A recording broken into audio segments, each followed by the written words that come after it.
Hi guys, in today's video it's all about healing to attract the love that you deserve, accepting that and bringing that into your life. Sounds easy, but we know it's not. We know it's hard. And the times we're in currently, there is so much energy-wise, cosmic energy. So many people are having their awakenings, they're on their path, they're going through some deep, dark changes. So many of us are ascending on our journeys here on earth, fulfilling our soul lessons, and we're moving into a new time. My latest video I just did about the energy update for December. That's a good one to listen to if you want to understand a little bit more about what's going on this month.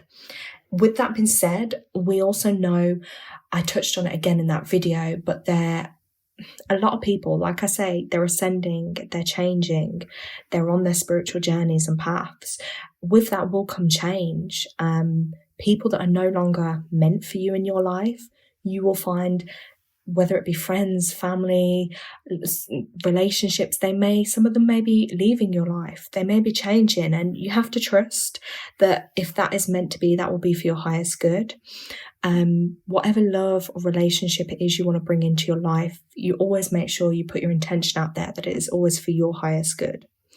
And you want to attract the greatest love of your life.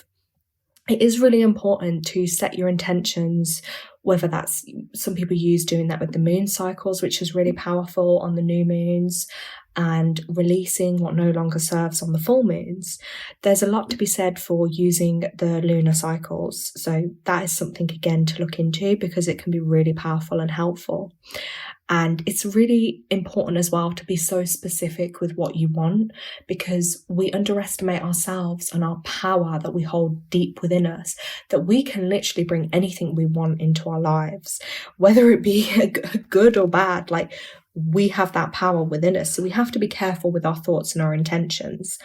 Now, when it comes to the love that you want in your life, yes, set the intentions, go deep within yourself to know what it is in yourself that you deeply desire and want and deserve in your life.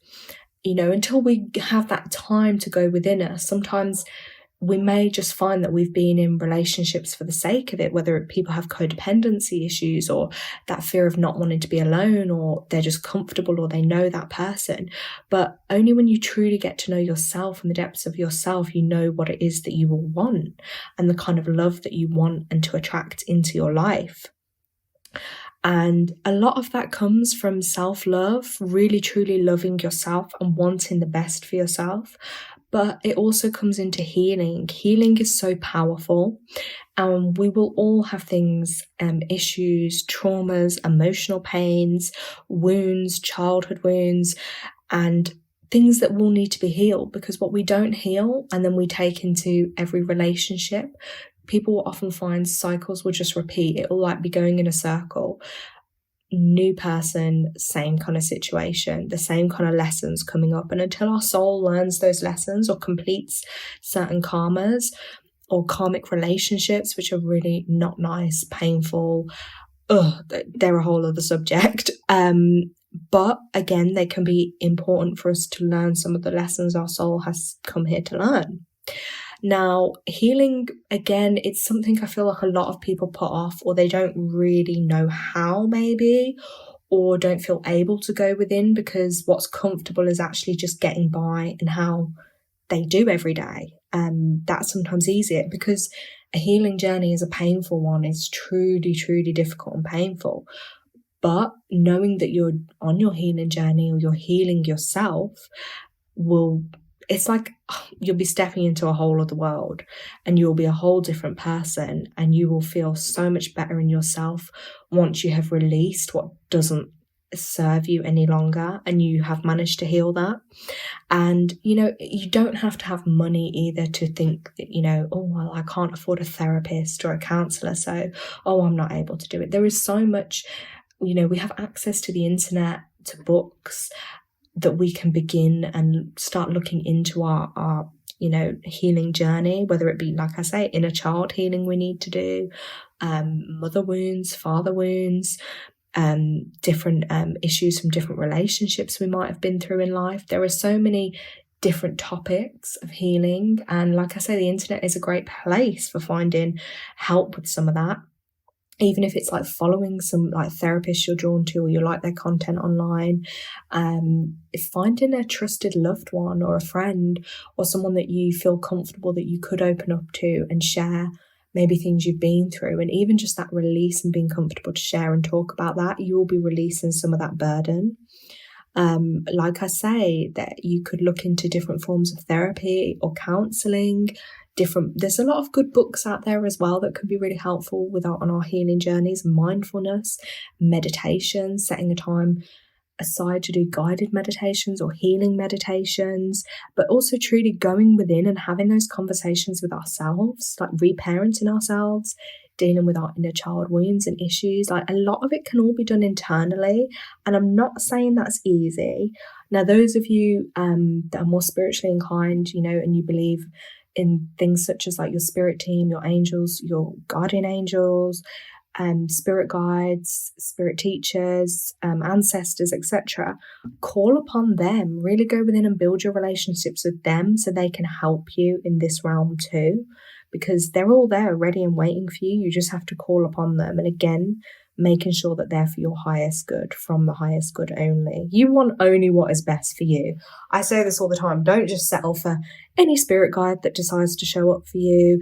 No, you want only the one from the highest source, the highest divine, the purest energy for your highest good only at this point in your life to help you. But once you start healing these pains and traumas, then you transcend and you grow. And if you notice it, anyone that has been on a healing journey, the more healing you do, the more you notice like old friends or old relationships, they're just not on the same frequency as you anymore. So naturally you're changing. So will the people in your life change. It's not a bad thing. It's a good thing.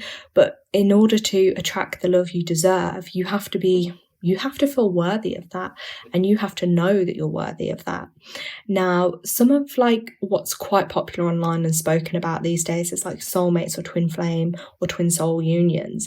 And I think why they are more commonly spoken about now is, like I mentioned before, with the energy change and shift that's happening on Earth, so many more people are ascending and awakening and transforming that maybe before in the past these types of relationships wouldn't have been so possible because of things like, I would say, maybe I'll word it as like, the energy on Earth and the things like our souls would have been through. But now it is becoming a lot more common. I mean, they're still quite rare, especially if we use, for instance, like a twin soul union, because again, they require the most kind of healing work and to really go to the deepest, darkest places within yourself to transform and heal those. And then coming together with your counterpart, that's deep. Not many people can do that in this lifetime. And again, we all have different soul lessons and journeys in this lifetime. So we should never think one type of relationship is better or worse than the other, or that person's better than you are for not having that or having that. It doesn't work like that. Now, I will share a little bit of insight into like what, in case any of you aren't aware, into like the soulmate and twin souls. And again, I always say this, take what resonates, leave what doesn't, because again, different people will have slightly different views and perceptions, and that's absolutely fine, because no relationship is meant to be the same. Each one is unique and individual to the person, just like we all have our own unique lens, how we see life through our lens and our being. So that's important to remember as well. There is no right or wrong. It's just whatever resonates for you and whatever doesn't, just leave that. We're all different. So with a soulmate, they tend to bring out the qualities and strengths within each soul as a way of preparing one another for when the time and space is right for the twin soul union. So often, not always, but they tend to kind of happen before, because you have to have done, like we say, a certain amount of work to get to the twin soul level. Now, when you meet a soulmate, there is also like this instant recognition, a familiarity that brings with it a wondrous joy and feeling of belonging. Soulmates are in each other's lives to offer support, love, and kindness. There is a timeless feeling when soulmates are together. In fact, they'll often find themselves saying, "It feels like I've known you forever," All soulmate relationships are for the purpose of spiritual growth and deepening and expanding all of spiritual attributes. Now, soulmates, they teach each other how to love themselves and then how to love each other, thereby creating the most ideal situation for a conscious family. Not all soulmate reunions are sexual. That is something to note though. Many will be purely platonic, based on friendship, collaboration, or deep spiritual support. Don't get the term confused, because a lot of people just think, oh, soulmate equals love, and I used to think that. But a soulmate can literally, it could come as like a best friend, or like you say, spiritual support, or someone you might be working with.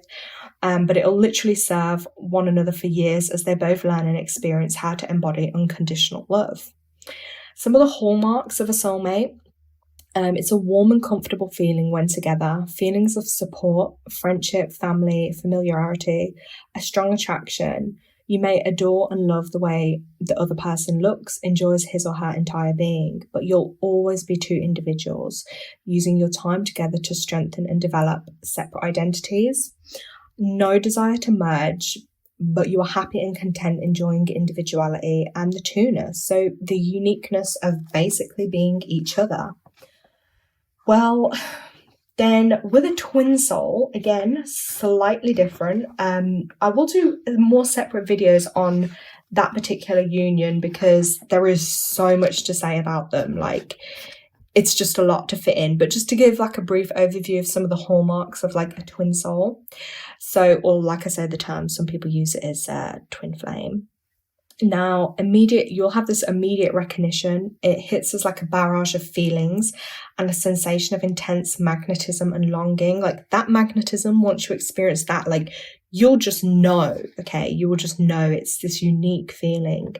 Even the sound of his or her name will confirm the identity of the twin soul. There really is no need to go to clairvoyants or psychics to find out who your twin soul is. Again, some people may disagree with that, but I think I like to encourage and empower people to be powerful within themselves. Like I say, we are all such powerful beings.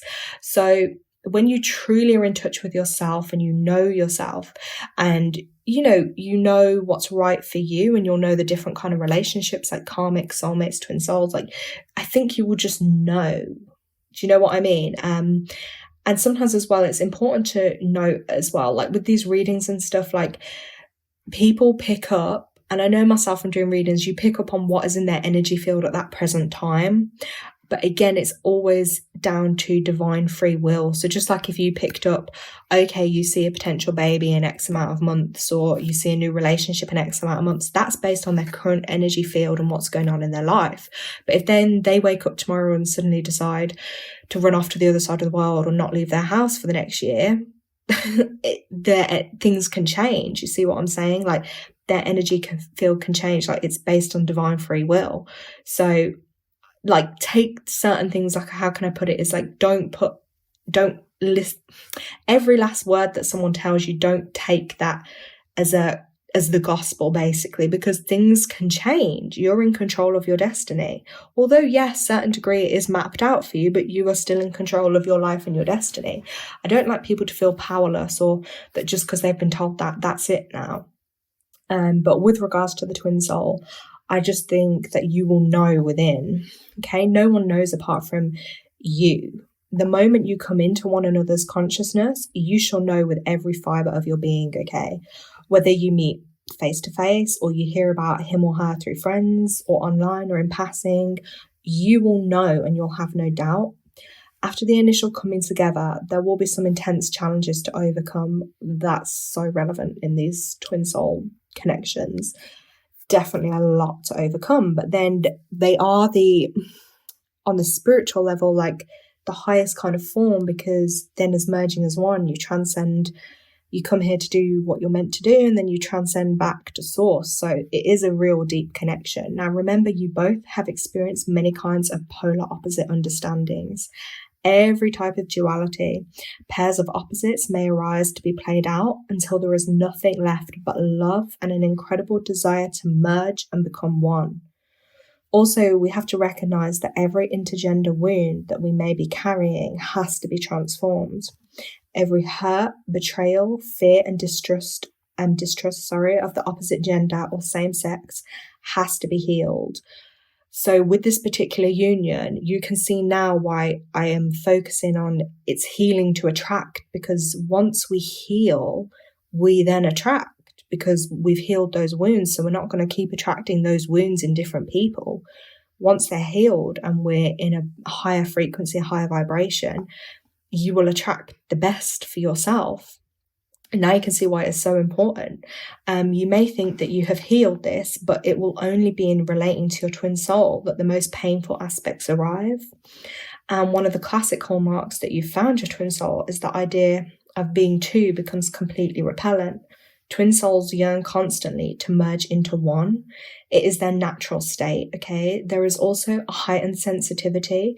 You'll be able to feel one another's emotional responses, even if it is denied, because your twin is you and you are your twin. You are the one soul.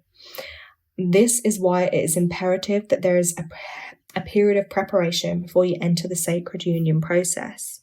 Now, like I say, I will do some more videos about twin souls, because there is so much to touch on, so much, and it is such a unique journey. Again, everyone's journey is going to be unique.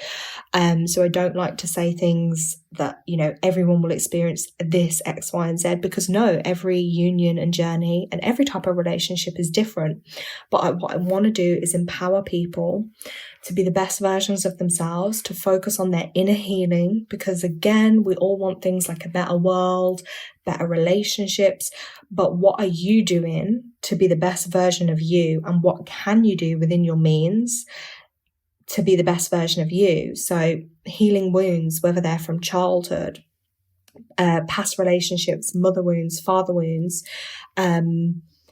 codependency issues, like the different personality types and relationships. Like there's so much content you can research and look into online, but I think many people as well, you will just know what things trigger you, or what you need to work on. Because if you want there's no such thing as perfect, okay?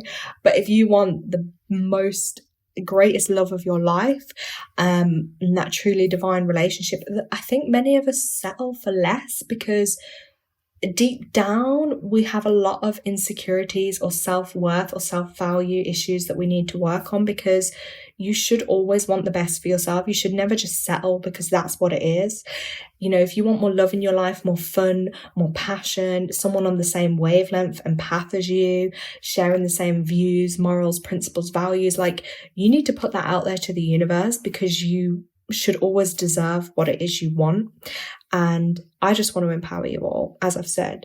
And I think by focusing on ourselves and what we can do to be better people, you will naturally attract the most loving kind of relationships into your life. So thank you for listening, and I hope this has helped, and I look forward to